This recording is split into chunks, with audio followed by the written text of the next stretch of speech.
YouTube, Electric Adventures here with a video response to Novabug's Friday Foursome video. It's a series that he started. He's doing them once a fortnight, and basically asking us for top fours on various subjects. So this is the second one I've done, and this is our 4 most treasured games across 4 different systems. Now, consoles wasn't specifically targeted, but I'm going to stick it to just consoles. I'll probably have a completely different response if I included the retro computers in here, and I was having a hard enough time deciding as it was. And these particular picks I did just before the video. I gave all of them a quick play, bar one because I'm having tune-in issues with a new TV, so I'll cheat with that one and use some old footage of that one. But all the others I captured some new footage and had a bit of a play just to make sure that I was happy with my choice. So, all consoles, and sticking, pretty old consoles. Okay, so the first console I picked was the Atari 2600. Now, this is a system that I did not own. We did not have an Atari 2600 in our household, but my friend at school did, and he was pretty much my best friend. And I used to ride on my bike 5 kilometres around to his place and play Atari 2600 at his place. I mean, prior to that, we did play it at some of the stores before he got it. I think he got it I can't remember whether he got it for Christmas or his birthday. And he got it, and we played Space Invaders and Asteroids, and it was probably a little bit later down the track that the Activision games started coming, and we always enjoyed the Activision games. We had heaps of great matches on Kaboom, probably one of the best ones that we played as far as that concerned. But probably, without picking the game that I did hold the world record for, but that was a much later game. I'm going to go for another one that I'm reasonably good at and played lots. And it just brings back the memory of the 2600 and what it's capable of. So it's River Raid. My copy's not exactly in the best condition, but Activision labels have this tendency for the glue to go off, and it's got a little scrape where the label's got a bit soft and everything like that. But really good game, plays really well, and it's amazing how well this particular game holds up to games on better systems like the Commodore 64, the MSX, and also the Atari 8-bit computers. And it's amazing what was achieved with this game. And as a computer programmer, I can really appreciate what it took to get this game to work on the Atari 2600. So it really is one of my absolute favourite games. But I could have picked some of the other Activision ones as well, like Sequest, which is one of my favourites, and Hero, but this is the one I picked up. So River Raid, very hard decision, that one. So moving on to the other system that I didn't have as a kid, and the shall we say rich next door neighbours whose kids I used to babysit. Instead of an Atari 2600, of course, they had an Intellivision, and I used to play the games on that. Now, I suppose if I was going for true nostalgia, I'd probably go with Space Armada, or maybe B-17 Bomber. Well, once again, I'm going to go to one of the games that I played for over the longest period of time on that system. Never owned a copy of myself. I've only had this copy for a year on the Intellivision of recent times. But back in the day when I used to work in the video game store, I would have played this game all the time, and I can get quite a decent score on this one as well. And it is Beam Rider.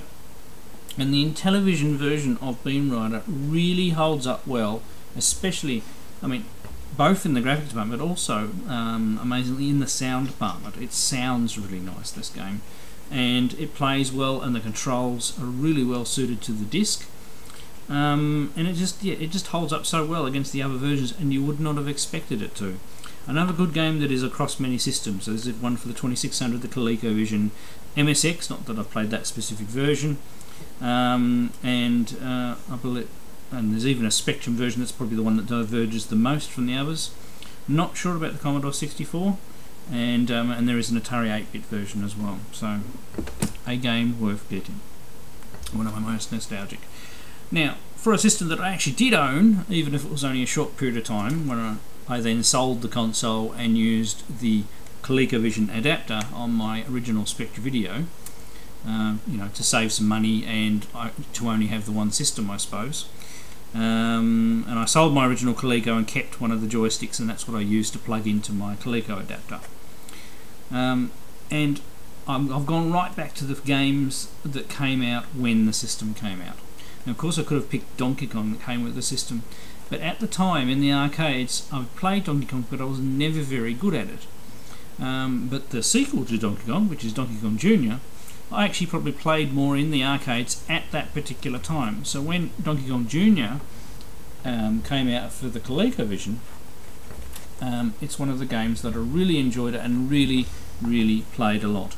And I mean, it is actually more colourful and a little bit more complicated than Donkey Kong in gameplay. It does only have it doesn't have all of the stages. So you've only got 3 stages, same as Donkey Kong. You only had 3 of the stages.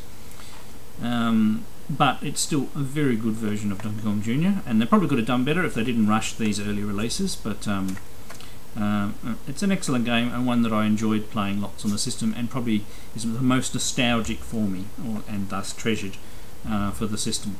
Obviously there are later games for the system, especially the ones by Parker Brothers, that I have probably played more in the later part of system life and have played for longer. So I could probably name several Parker Brothers games.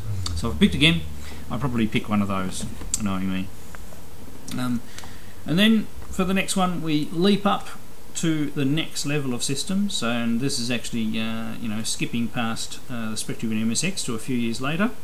And remember, no Nintendo down here, so no NES. Although I do vaguely remember seeing a Nintendo in a glass case at our Myers store at one stage. But in the store I used to work in, one day we got the Sega Master System, and we got a couple of card games, and the one cartridge game that we had, with a second one following not a few days later. It sort of came in bursts. We got the system and a couple of card games, and I played My Hero and Transbot on card, and they weren't bad, and I thought, oh, this is not a bad system. And then a couple of days later we got some cartridges, and the first one of those was Fantasy Zone, and I plugged this in and started playing Fantasy Zone and saw all those colours and the fact that it was a shoot 'em up, and started playing that and went, wow, this really is a fantastic system, and I would really like to have one. I worked in the store, played the system lots there, never actually owned one at home, once again, all down to budget and things like that. I had my computers, I spent all the money on getting computers and getting the next computer, and half the time I sold computers to get the next computer as well, so I didn't have a lot of money on these things. And I mean, I had a bike and I had other things, and until I started writing software I didn't have a lot of money. So, but this is probably the most nostalgic game for the Sega Master System for me, and a lot of my when I started on YouTube getting into collecting the Sega Master System comes from this system being both related to the MSX machines, using a graphics chip that is based on the original MSX machines with some modifications. And that nostalgia of playing it back in the store that I used to work. So, excellent Friday Fawson Novabug, and don't forget to go check out his original video, which I'll link down below, and maybe you might want to do your own response. He does these every fortnight. There's still until the end of next week to get your response in, and if you get your response in, he adds it to his Facebook page as well, and the ones that get the most likes he plays through an entirety in his video, well, with minor edits to get the time down to a reasonable length. So I've waffled long enough. I really like these video response videos that have been going around the YouTube retro gaming community lately. It's just fun talking about items in your collection, and about what happened back in the day and things like that. They're always fun. Alright, I'm Electric Adventures. Thanks for watching. Thanks to all my subscribers, and I'll catch you next time.